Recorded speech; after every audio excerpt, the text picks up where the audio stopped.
Harap-harapan ang ginawang panduduro at pagbabanta ng China Coast Guard sa mga Pilipinong sundalo nang harangin nila ang resupply mission na halos nasa tabi na ng BRP Sierra Madre umaga noong June 17 sa may Ayungin Shoal. Sa loob ito ng Exclusive Economic Zone ng Pilipinas. Taga-China Coast Guard ang nakasuot ng orange na life vest na ito na makikitang sumisigaw at may hawak pang palakol. Samantalang mga naka-brown fatigue ang mga sundalong Pilipino. Sa videong ito na ipinadala ng Armed Forces of the Philippines, tinalian na ng China ang inflatable boat ng Pilipinas na sinisikap bawiin. Maririnig din ang mga malalakas na sirena. Nakalapit na sa mga oras na yon ang mga inflatable boats ng Pilipinas sa BRP Sierra Madre. Pero hindi siya pinapakinggan ng China Coast Guard. Sa halip, may makikita pang sinungkit na itim na bag ang China Coast Guard sa bangka ng Pilipinas.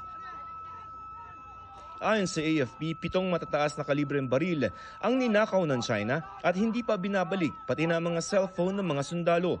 Ang 2 inflatable boat ng Pilipinas inipit ng 5 bangka ng China at sinampahan pa nila. Parang mga pirata na po sila dun sa mga ginawa nilang actions na yan. Habang nagkakagulo, 2 barko ng China ang biglang nagbukas ng laser papunta sa mga Pilipinong sundalo. Pero hindi lamang laser ang ginamit ng China, pati tear gas. Sa videong ito, makikita ang naputulan ng hinlalaki na si Seaman First Class Underwater Operator Jeffrey Facundo. Habang ginagamot, makikita ang bangka ng China na lumalapit pa. Tropa natin yan? Sa isa pang video, nanunutok ng mga matatalas na sandata ang China Coast Guard. Binuhusan sila ng tubig ng mga sundalong Pilipino mula sa BRP Sierra Madre. Maya-maya, isa sa mga Chinese Coast Guard pinagsasaksak ang inflatable boat ng mga Pinoy. Sa itaas na bahagi ng video, nakikipaghatakan ang mga Pilipino sa China Coast Guard. Sa isang bahagi ng kaguluhan naman, makikitang may binabato ang mga China Coast Guard.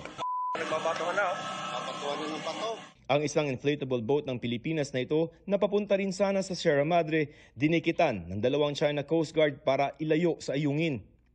Bandang alas 8 ng umaga, humingi na ng rescue ang Philippine Navy sa Philippine Coast Guard.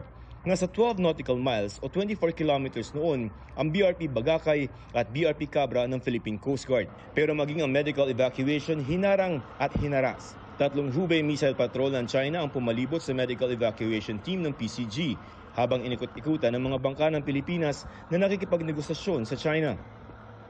Mula nang harangin ng China Coast Guard ang RORE mission sa Ayungin Shoal umaga ng June 17, inabot ng hanggang gabi ang rescue operation at pakikipagnegosasyon na ginawa ng Philippine Coast Guard. Alas 11 na ng gabi nang pumayag ang China na i-evacuate si Facundo na naputulan ng hinlalaki pero patuloy na maaligid ang mga barko ng China. Sa di kalayuan, kita rin ang hospital Navy ship nila. Nakapaligid din ang iba pang mga bangka ng China Coast Guard na kinukunan pa ang Philippine Coast Guard galing sa BRP Cabra. Matapos ang insidente, ganito na ang naging itsura ng mga inflatable boat ng Philippine Navy. Basag-basag ang salamin, sira-sira ang equipment at punit-punit na ang inflatable boat.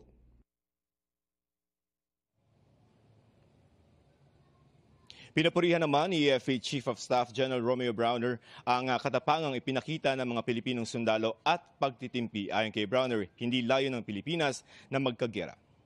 Emil?